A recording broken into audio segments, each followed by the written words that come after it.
નમસ્તે બાળ મિત્રો, આજે આપણે ધોરણ 8 વિષય સંસ્કૃતની અંદર પાઠ 3 આત્મશ્રદ્ધાયાઃ પ્રભાવઃ આ પાઠ વિશે સમજીશું અને એનું ભાષાંતર જોઈશું. તો બાળ મિત્રો, આ પાઠ જે છે એ આપણને આત્મશ્રદ્ધાનો શું પ્રભાવ પડે છે તે દર્શાવવામાં આવ્યું છે. દરેક વ્યક્તિની અંદર આત્મશ્રદ્ધા હોવી ખૂબ જ આવશ્યક છે. સતત પ્રયત્ન વડે આ ગુણનો વિકાસ આપણે કરી શકીએ છીએ. અન્ય ઉપર આધાર રાખવાને બદલે પોતે જ પોતાના માર્ગદર્શક બનવું જોઈએ. આને સ્વયં જ્યોતિ સ્વયં પ્રજ્ઞા કહે છે. મહાભારતમાં પણ એકલવ્યના દ્રષ્ટાંતથી અહીં આ બાબત સ્પષ્ટ કરવામાં આવી છે. શ્રીમદ ભગવદ્ ગીતામાં કહેવામાં આવ્યું છે કે શ્રદ્ધાવાન લભતે જ્ઞાનમ, એટલે કે શ્રદ્ધાવાન મનુષ્ય જ જ્ઞાન મેળવે છે. તો હવે જોઈશું આપણે આ એકલવ્યનો પાઠ છે, જેની અંદર આપણે આત્મશ્રદ્ધાનો શું પ્રભાવ પડે છે એ બતાવવામાં આવ્યું છે. તો જોઈશું.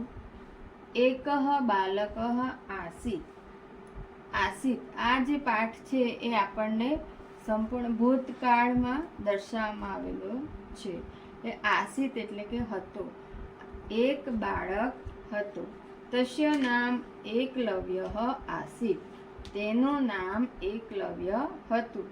સહ ધનુર્વિદ્યામ પઠિતુમ ઈચ્છતિ સ્મ. બાળમિત્રો, અહીં ઈચ્છતી એટલે ઈચ્છે છે થાય છે, પરંતુ અહીં સ્મ છે એટલે ભૂતકાળનું રૂપ લેવાનું થશે. એટલે કે સહ ધનુર્વિદ્યામ પઠિતુમ ઈચ્છતિ સ્મ. તે ધનુર્વિદ્યા શીખવા ઈચ્છતો હતો. એકદા સહ દ્રોણાચાર્યસ્ય સમીપમ અગચ્છત અવદત ચ. એકદા એટલે કે એકવાર સહ તે દ્રોણાચાર્યની સમીપમ પાસે અગચ્છત ગયો, ચ અવદત અને બોલ્યો. એકવાર તે દ્રોણાચાર્યની પાસે ગયો અને બોલ્યો, ગુરુદેવ, અહમ અપી ધનુર્ધરઃ ભવિતુમ ઈચ્છામિ. હે ગુરુદેવ, હું પણ ધનુર્ધર એટલે કે ધનુર્વિદ્યા ભવિતુમ ઈચ્છામિ બનવા ઈચ્છું છું. કૃપયા મામ સ્વીકુરુ. કૃપા કરીને મને સ્વીકારો. કૃપા કરી મને સ્વીકારો. આચાર્ય પ્રત્યવદત.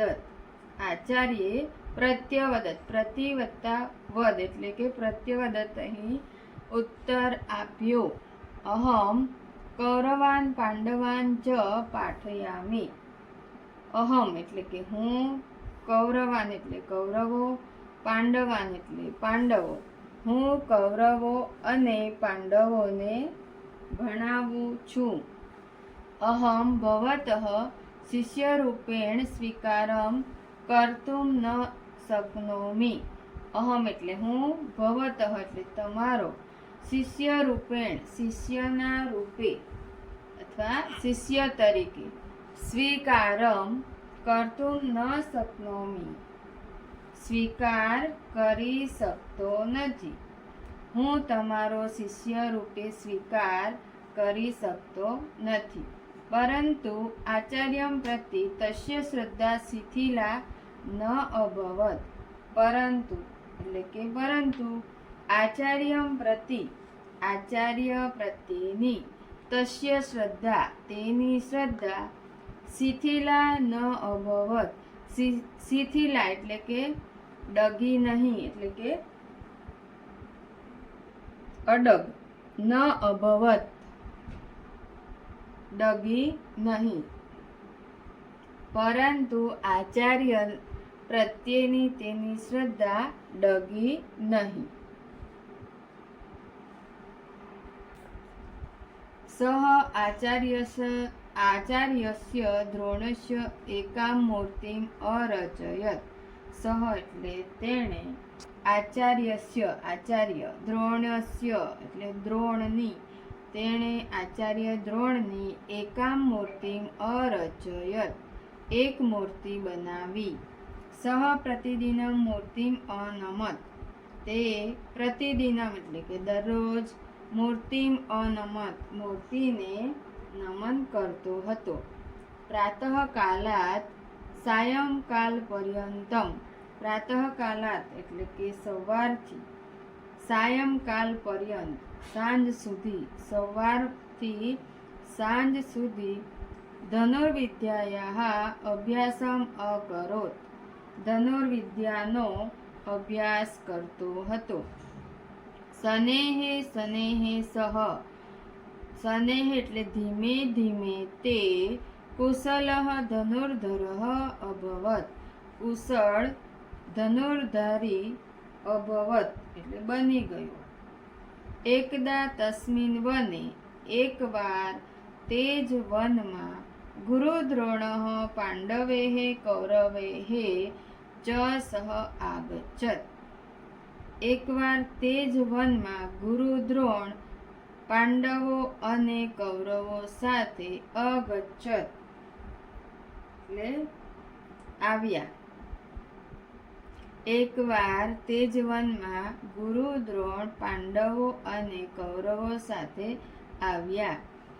એકઃ કુકુરઃ તાન દ્રષ્ટવા અભસત, એકઃ કુકુરઃ, કુકુરઃ એટલે કૂતરો, એક કૂતરો તાન દ્રષ્ટવા અભસત, તાન એટલે તે બધાને, દ્રષ્ટવા એટલે જોઈને, અભસત ભસવા માંડ્યો.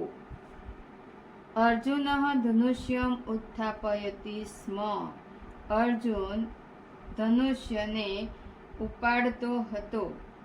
તદેવ એકલવ્યઃ બાણૈઃ તસ્ય કુકુરસ્ય મુખમ અસીવ્યત, તદેવ એટલે ત્યારે જ એકલવ્યે બાણૈઃ તસ્ય એકલવ્યના બાણે તસ્ય કુકુરસ્ય તે કૂતરાનું મુખમ એટલે કે મોં અસીવ્યત સીવી નાખ્યું. દ્રોણાચાર્ય એતત, દ્રોણાચાર્યએ આ એતત દ્રષ્ટવા તત્ર આગચ્છત તમ ચ અપૃચ્છત, તે આ જોઈને, દ્રષ્ટવા એટલે જોઈને, તત્ર આગચ્છત ત્યાં આવ્યા, તમ ચ અપૃચ્છત અને તેને પૂછ્યું, કહ તવ આચાર્ય, તારા આચાર્ય કોણ છે? તદા સહ આચાર્યમ તામ મૂર્તિમ અદર્શયત, તદા એટલે ત્યારે, સહ તેણે, દ્રોણાચાર્ય તામ મૂર્તિમ અદર્શયત દ્રોણાચાર્યને, તામ તે, મૂર્તિ અદર્શયત બતાવી. ત્યારે તેણે દ્રોણાચાર્યને તે મૂર્તિ બતાવી. એકલવ્યઃ ગુરુશ્રદ્ધાયાઃ સ્વશ્રદ્ધાયાઃ ચ પ્રતીકઃ અસ્તિ, એકલવ્ય ગુરુશ્રદ્ધા ચ સ્વશ્રદ્ધાયાઃ એટલે કે અને આત્મશ્રદ્ધાનું પ્રતીકઃ અસ્તિ, પ્રતીક એટલે કે ઉદાહરણ છે. એકલવ્ય અસ્માન શિક્ષયતિ, એકલવ્ય અસ્માન એટલે આપણને, શિક્ષયતિ શીખવે છે. સ્વયં જ્યોતિઃ સ્વયં પ્રજ્ઞઃ, સ્વયં જ્યોતિઃ એટલે કે પોતે જ પ્રકાશ, સ્વયં પ્રજ્ઞ એટલે પોતે જ બુદ્ધિ બનો, ભવતુ એટલે બનો. એકલવ્ય આપણને શીખવે છે કે સ્વયં પોતે જ પ્રકાશ અને પોતે જ બુદ્ધિ બનો.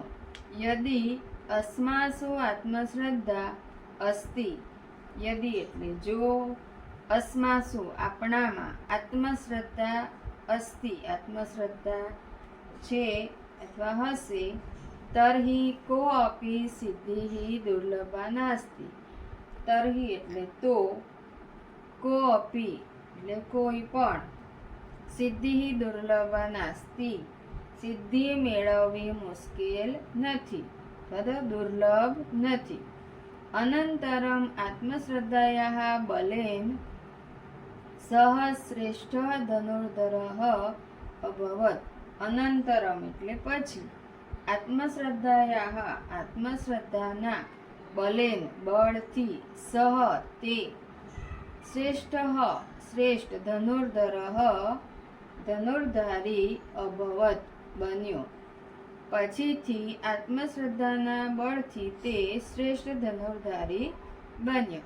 તો બાળમિત્રો, આપણે આ પાઠની અંદર જોયું કે આત્મશ્રદ્ધા દ્વારા એકલવ્ય એક ખૂબ જ શ્રેષ્ઠ ધનુર્ધારી તરીકે બને છે. તો આપણે પણ એ જ પ્રમાણે આપણામાં આત્મશ્રદ્ધા વિકસાવવી જોઈએ. તો આશા રાખું છું